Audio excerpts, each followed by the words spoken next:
Hello friends, so we are coming up with this new series. एक नई series हम लेके आ रहे हैं एंड ये काफ़ी ज़्यादा इंपॉर्टेंट सीरीज़ होगी आप सभी के लिए और बहुत ही बेहतरीन सीरीज़ होगी ये अपने आप में। बिकॉज आपने देखा होगा कि यूपीएससी में प्रीवियस ईयर क्वेश्चंस का काफ़ी इंपॉर्टेंट रोल हो जाता है। तो प्रीवियस ईयर क्वेश्चंस में थीम क्वेश्चंस वो तो इंपॉर्टेंट हैं ही, उसके साथ साथ ऑप्शंस काफ़ी इंपॉर्टेंट होते हैं। बिकॉज क्वेश्चन तो उसी नेचर का आ जाता है, बट ऑप्शन से कभी कभी क्वेश्चंस बन जाते हैं और ऑप्शंस की डिटेलिंग भी काफ़ी इंपॉर्टेंट हो जाती है। तो हम इस सीरीज़ में क्या कर रहे हैं, क्वेश्चंस को हम देखेंगे, सब्जेक्ट वाइज क्वेश्चंस को देखेंगे, साथ ही साथ उसकी डिटेलिंग, सारे ऑप्शंस की एक्सप्लेनेशन और बैकग्राउंड इन्फॉर्मेशन। तो काफ़ी इंटरलिंकिंग आपको देखने के लिए मिलेगी। तो इस कारण से ये series one of the finest series आप लोग के लिए होगी। आप देखेंगे सारे ही क्वेश्चंस को हमने काफ़ी डिटेल में देखा है। इसकी इसी प्रकार से आपको कंप्लीट पीडीएफ जो है वो देखने के लिए आपको मिल जाएगी हमारे ही टेलीग्राम चैनल पे एज डिफेंस पे। तो उसे आप ज्वाइन कर सकते हैं, ठीक है। तो उसके लिए सिंपली आपको करना क्या होगा, टेलीग्राम पे जाइए और एज डिफेंस सर्च कर सकते हैं और वहाँ उसे ज्वाइन कर सकते हैं। उसमें आपको इसकी पीडीएफ देखने के लिए मिल जाएगी। हम यहाँ पे काफ़ी डिटेल में डिस्कशन करेंगे सारे ही क्वेश्चंस की। एक आपसे अपेक्षा क्या होगी कि क्वेश्चंस को आप सॉल्व करके आएँ। जैसे आपने देख लिया कि इस वीडियो में हम CDS 1 2023 के क्वेश्चंस कर रहे हैं, मॉडर्न हिस्ट्री के क्वेश्चंस करेंगे। एक क्वेश्चन आपका पोस्ट इंडिपेंडेंस का है, मेनली क्वेश्चंस आपके मॉडर्न हिस्ट्री के रहेंगे। तो मॉडर्न हिस्ट्री के क्वेश्चंस हम कर रहे हैं, तो मॉडर्न हिस्ट्री के क्वेश्चंस आप सॉल्व करके आ सकते हैं। उससे आपके लिए और ज़्यादा बेनिफिशियल ये सीरीज़ होगी। तो हम इसमें क्वेश्चंस को देखेंगे और साथ ही साथ उसके एक्सप्लेनेशन के साथ सारे ही ऑप्शंस को हम डिटेलिफाई करने की कोशिश करेंगे। इसमें देखिए CDS 1 2024 के भी क्वेश्चंस हैं, लेकिन अभी हमारा मकसद ये है कि हम स्टार्ट करें CDS 1 2023 से। इसके बाद हम CDS 2 2023 के क्वेश्चंस करेंगे, फिर CDS 1 2022 को और फिर CDS 2 2022 को। ये चार करने के बाद मैं आपके साथ 2024 का क्वेश्चन डिस्कस करना चाहता हूँ, ताकि आपको आइडिया लगे कि किस प्रकार से हम उन नॉलेज को इस्तेमाल कर सकते हैं हमारे 2024 के पेपर में।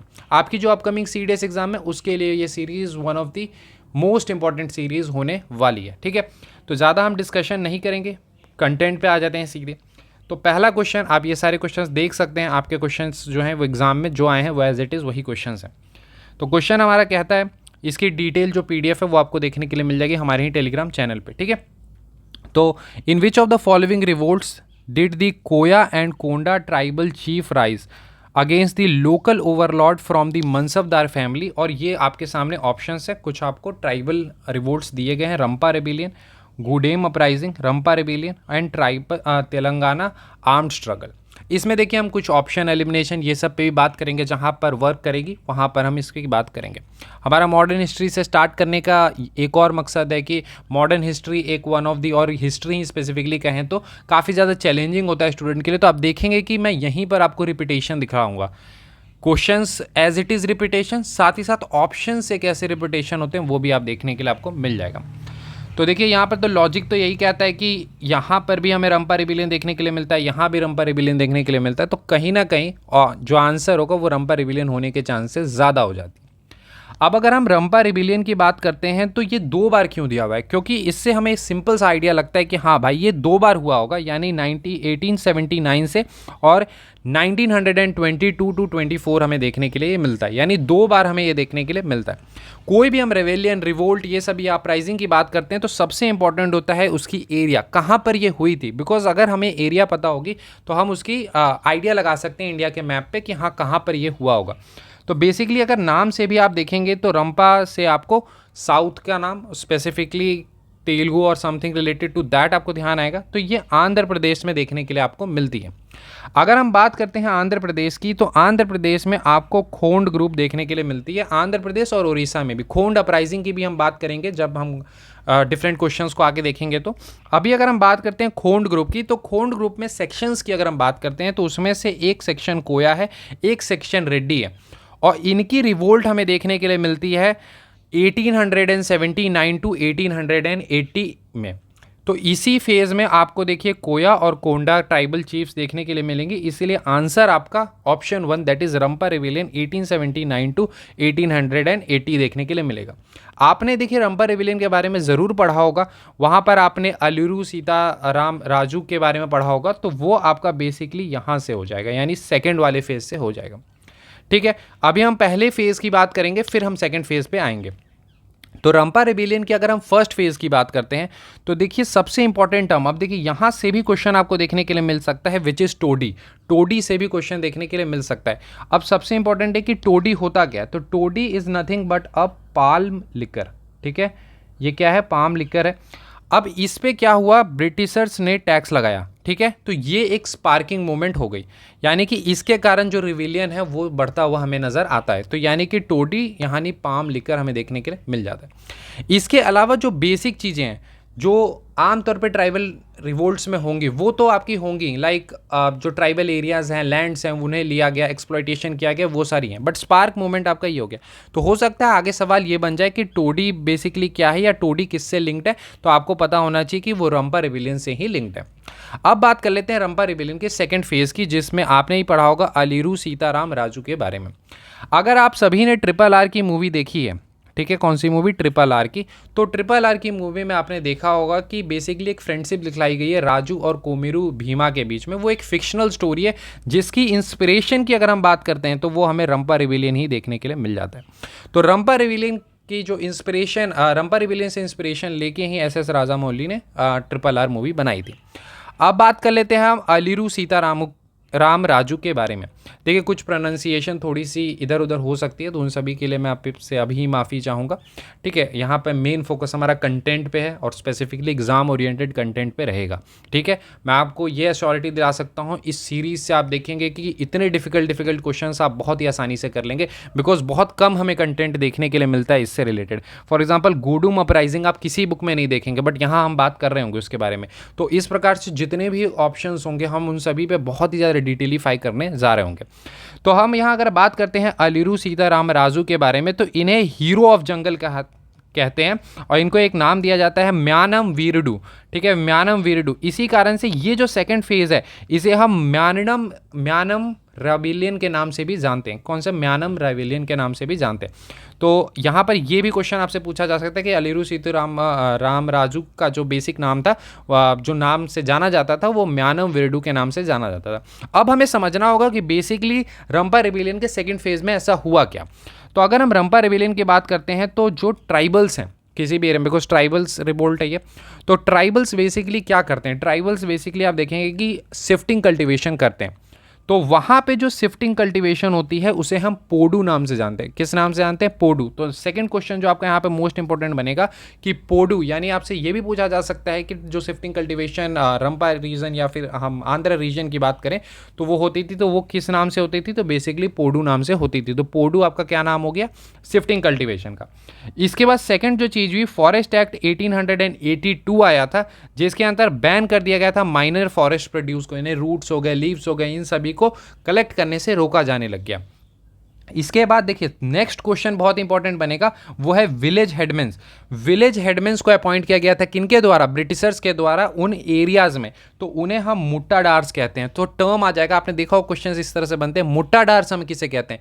तो जो रंपा रीजन या जहां पर रंपा रिविलियन हुई थी आंध्र रीजन में, वहां पर जो विलेज हेडमैन्स अपॉइंट हुए थे उन्हें हम मुट्टाडार्स कहते हैं। उनका काम था रेंट लेना उन एरियाज में, और जो न्यू लॉज इंप्लीमेंट हुए उन्हें देखना। जैसे फॉर एग्जाम्पल फॉरेस्ट एक्ट आया है तो उसे देखना कि फॉरेस्ट एक्ट के जो भी लॉज हैं उन्हें माना जा रहा है या नहीं, तो यहां पर मुट्टाडार्स हो जाएंगे। इन सभी रीजंस की वजह से, इन सभी के अगर हम एलिमिनेशन की बात करें तो अगस्त 1982 में अलीरू सीतारामू राजू के नेतृत्व में हमने देखा कि एक रिवोल्ट हमें देखने के लिए मिल जाता है, जो कि बेसिकली 1924 में ही ये रिवोल्ट या रिबेलियन ख़त्म हो जाती है। बेसिकली इनका डेथ हो जाता है, तो उसके बाद ये रिबेलियन ख़त्म हो जाती है। एक और इम्पॉर्टेंट पॉइंट जो यहाँ से क्वेश्चन आपको देखने के लिए मिलेगा वो है कि ये कंटेम्प्रेरी रहता है किससे, नन कोऑपरेशन मूवमेंट के साथ, यानी इसके साथ लिंकेज आपको देखने के लिए मिलेगा नन कोऑपरेशन मूवमेंट और रंपा के बीच में। तो क्वेश्चन अगर मैं ये पूछ लूँ या अगले दिन आपको अगले एग्जाम में अगर आपको ये क्वेश्चन देखने के लिए मिल जाए कि बेसिकली नन कोऑपरेशन मूवमेंट से रिलेटेड या उनसे लिंक्ड कौन सी रिबेलियन हुई थी स्पेसिफिकली अगर उस रीजन में, तो हम बात करेंगे रंपा रिबेलियन की, वो भी सेकंड वाला। फर्स्ट वाला एक अलग फेज हो गया, सेकंड वाला अलग फेज हो गया। ठीक है। इसके बाद हम बात करेंगे गूडेम अपराइजिंग के बारे में। हमारा ऑप्शन दूसरा था गूडेम अपराइजिंग। तो गूडेम अपराइजिंग की अगर हम बात करते हैं तो वो भी हमें आंध्र प्रदेश में देखने के लिए मिल जाता है। ठीक है, देखिए सभी ट्राइबल रिवेलियन हैं या ट्राइबल रिवोल्ट्स हैं, तो उन सभी में हम स्पेसिफिक सेम चीज़ों की बात नहीं करेंगे, हम ट्राइबल लैंड इंक्रोचमेंट ये सब, क्योंकि सवाल वैसे भी इससे नहीं बनते। अगर कोई स्टेटमेंट बेस बनता भी है तो इतने लॉजिक तो आप लगा ही सकते हैं। हम स्पेसिफिक बात करेंगे कि कहाँ से क्वेश्चन बन सकता है। तो सबसे पहले एरिया पता होना चाहिए, तो एरिया हमारा आंध्र प्रदेश हो गया। उसके बाद लीडर पता होना चाहिए, तो लीडर हमारे हो गए राजना अनंत्या। ठीक है, राजना अनंत्या आपके लीडर हो गए। अब बेसिक जो थोड़ा सा अलग क्या है कि यहाँ पर एक्सप्लॉयटेशन किस प्रकार से हो रही थी, तो टैक्स इंपोज किया गया था वुड कटिंग पे और अल्कोहल पे। जो वो वहाँ पर लोकल अल्कोहल बनाते थे उस पर टैक्स इंपोज हो गया, और वुड कटिंग यानी जो वहाँ पर लकड़ियाँ ये सब काटते थे ट्राइबल्स, उस पर टैक्स इंपोज कर दिया गया, जिसके कारण जो राजना अनंत्या हैं उनके लीडरशिप में आंध्र प्रदेश के रीजन में गूडेम अपराइजिंग 1886 में होती है। दैट्स इट, इससे ज़्यादा क्वेश्चन नहीं बनेगा। मूविंग टू द नेक्स्ट, तो तेलंगाना रिविलियन। अब तेलंगाना रिविलियन का अगर आपने यहाँ पर क्वेश्चन में देखा हो तो ये दिखेगा 1846 to 51, यानी कुछ तो ऐसा हुआ होगा आज़ादी के बाद या वहाँ पर जो हमने थोड़ा बहुत तो पढ़ा ही होगा। तो आपको ध्यान होगा ऑपरेशन पोलो के बारे में, जो हैदराबाद से रिलेटेड है, जो आपने पॉलिटी में भी पढ़ा होगा, वो इसी से लिंक्ड है। इसकी रूट्स की अगर हम बात करते हैं तो वो हमें बहुत पहले हमें देखने के लिए मिलती है। अगर हम हैदराबाद रीजन की बात करते हैं, जो कि एक फ्यूडल मोनार्क रीजन था, वहाँ पर लैंडेड एरिस्टोक्रेट के अंतर्गत आती थी। जिस प्रकार से अभी हमने थोड़ी देर पहले देखा कि मुट्टाडार्स ऐसे थे, तो उस प्रकार से वहाँ पर जो एरियाज थे उसे डोराज। अब नेक्स्ट क्वेश्चन क्या बन सकता है कि डोराज किसे कहते हैं, तो डोराज आर लैंडेड एरिस्टोक्रेट जो कि हैदराबाद को कंट्रोल करते थे। अब इनका भी वही सारा रूल वही हो जाएगा, जो भी बेसिक काम थे वहाँ के करने के वो। अब इस कारण से क्या हुआ, यहाँ हमें देखने के लिए मिलता है कि फ्यूडल एक्सप्लॉयटेशन स्टार्ट हो जाता है इस रीजन में, यानी हैदराबाद के रीजन में, और एग्रीकल्चरल स्लेवरी स्टार्ट हो जाती है। इसके बाद ये चीज़ और वर्शन कब हो जाती है हमें देखने के लिए मिलती है। ये सारी चीज़ें जो हैं वो 1930s में चल रही है। ठीक है, हैदराबाद का रीजन है, उसे कौन कंट्रोल कर रहा है या उसे कौन रूल कर रहे हैं, बेसिकली ब्रिटिशर्स। बट ब्रिटिशर्स ने किसने अपॉइंट कर रखा है, डोरास को, जो कि लैंडेड एरिस्टोक्रेट्स हैं। वहाँ पर एग्रीकल्चरल स्लेवरी और फ्यूडल एक्सप्लॉयटेशन स्टार्ट हो चुकी है। अब ये कैसे एक्सकावेट हो जाती है, ग्रेट डिप्रेशन 1930s की आ जाती है। इस कारण से सिचुएशन और ज़्यादा वर्शन होने लग जाती है। इसी कारण से आप देखेंगे यहाँ पर जो है वो हमें रिवोल्ट देखने के लिए मिल जाता है। उस दौरान अगर हम देखें तो जो हैदराबाद की फोर्सेस थी वो, या फिर पारामिलिट्रीज जो थी, वो इन्हें कर्ब करने की कोशिश करते हैं। अब इसमें एक और टर्म हमें याद रखना है तेलंगाना रिबिलियन से रिलेटेड, वो है राजाकर्स। कासिम रिजवी के अंतर्गत राजाकर्स कौन है, तो Razakars are nothing but paramilitary forces. ठीक है, तो उस समय के पारामिलिट्री फोर्सेज है। पारामिलिट्री उस समय के भी अनुसार अगर हम देखें तो वो थे कि जो स्टेट पुलिस को या वहाँ की जो आर्म फोर्सेज है उनको हेल्प करेंगी, जब ज़रूरत पड़ेगी तो हेल्प करेगी। तो वो कासिम रिजवी के अंतर्गत राजाकार्स थे। ठीक है, और इसे हम बाद में देखते हैं कि ऑपरेशन पोलो के अंतर्गत जो इंडियन गवर्नमेंट है उन्होंने कर्व की थी। ठीक है, तो ये हमारा हो गया। तो टोटल आपने देखा कि हमने सारे को ही काफ़ी डिटेल में देख लिया। रंपा रिविलियन फेज़ 1, यहाँ पर अगर हम टोडी में आपसे पूछ लो तो आपको आंसर पता होगा। रंपा रिविलियन 2 अलीरू सीता रामराजू के बारे में हमने यहाँ पर देख लिया है। इसके बाद हमने मुट्टाडार्स देख लिया है, फिर तेलंगाना आर्म्ड रिविलियन देख लिया, और गूडेम अपराइजिंग भी हमने देख लिया है। तो आप देखेंगे कितना डिटेल में हमने पहला क्वेश्चन को देखा है। Moving to the next question, अब ये देखिए, ये पोस्ट इंडिपेंडेंस का है। बहुत आमतौर पे कम क्वेश्चंस देखने के लिए मिलते हैं, लेकिन क्वेश्चंस हमें देखने के लिए मिल जाते हैं। तो who among the following is not, यानी नॉट आपसे पूछा है, core leadership of non alignment movement in the formative phase, यानी नॉन अलाइनमेंट मूवमेंट जब स्टार्ट हो रही थी तो उस समय कौन नहीं थे। बेसिक बात है, नॉन अलाइनमेंट के बारे में आपको पता होगा, बट थोड़ा सा हम बिगनर्स के लिए भी इसमें बात कर लेंगे। तो नॉन अलाइनमेंट बहुत ही सिंपल हम देख लेते हैं कि कोल्ड वॉर एरा के टाइम पे है। कोल्ड वॉर में आपने देखा होगा वर्ल्ड 2 भागों में बटी हुई थी। एक साइड था यूएस का, दूसरा साइड था यूएसएसआर या सोवियत यूनियन का।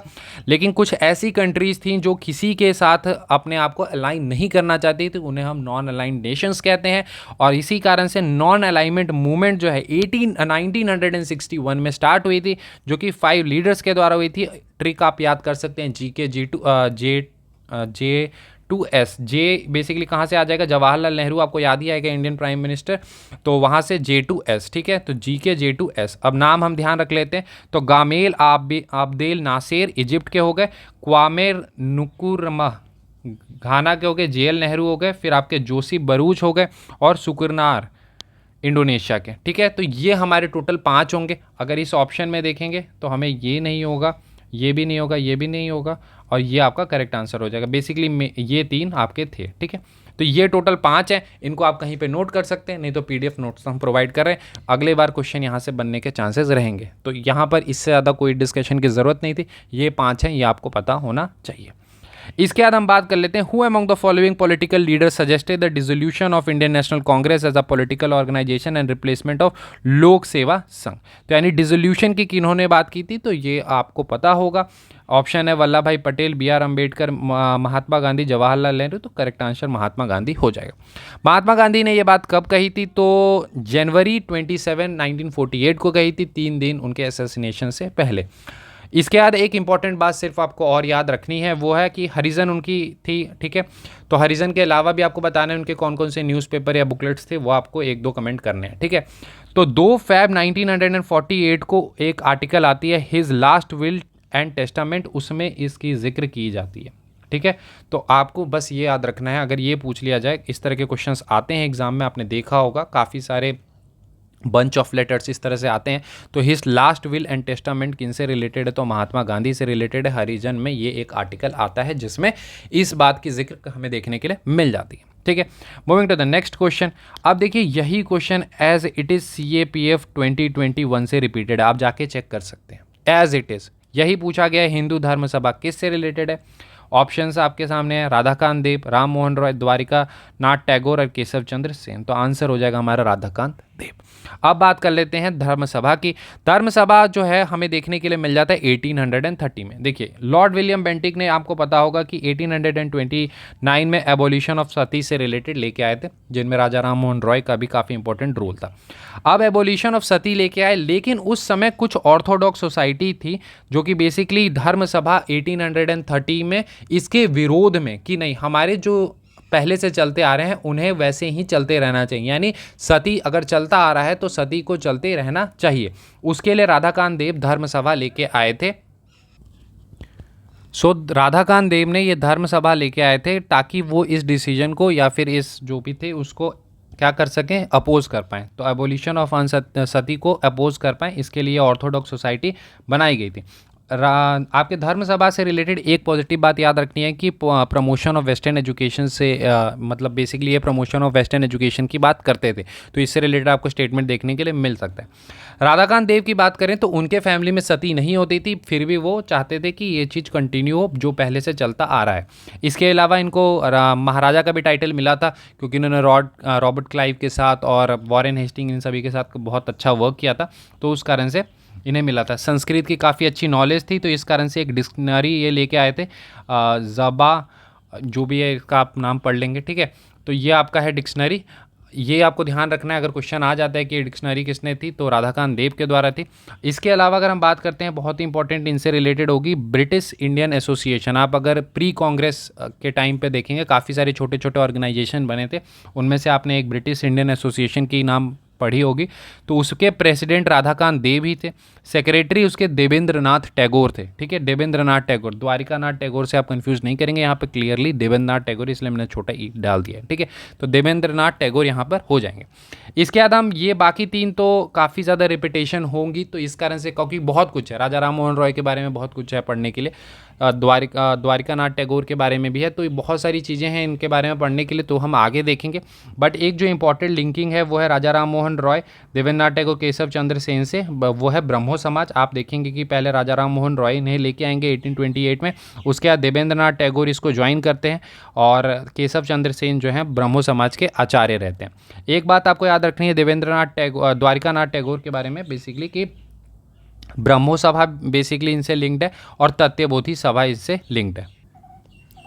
एक यहाँ पे छोटी सी आप करेक्शन करेंगे, यहाँ द्वारिका नाथ टैगोर नहीं होगा, ये वाले नहीं होगा, बेसिकली देवेंद्र नाथ टैगोर होगा, ठीक है। तो ये देवेंद्र नाथ टैगोर ही हैं।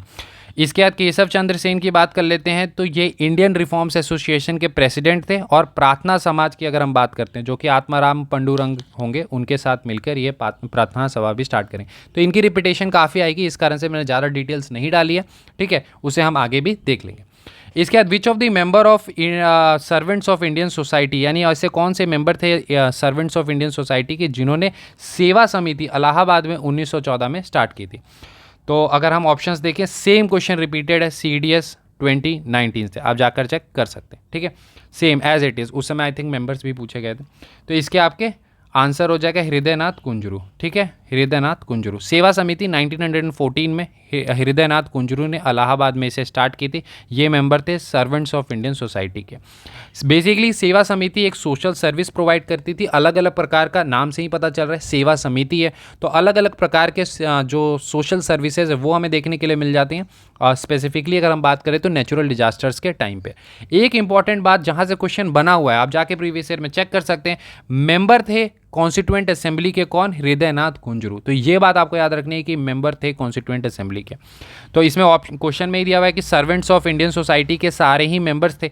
तो अगर आप यहाँ देखेंगे कि बाकी भी उसके मेंबर्स थे, यानी सर्वेंट्स ऑफ इंडियन सोसाइटी के ही श्री राम वाजपेयी भी थे और वीएस श्रीनिवासम शास्त्री भी इसके मेंबर थे।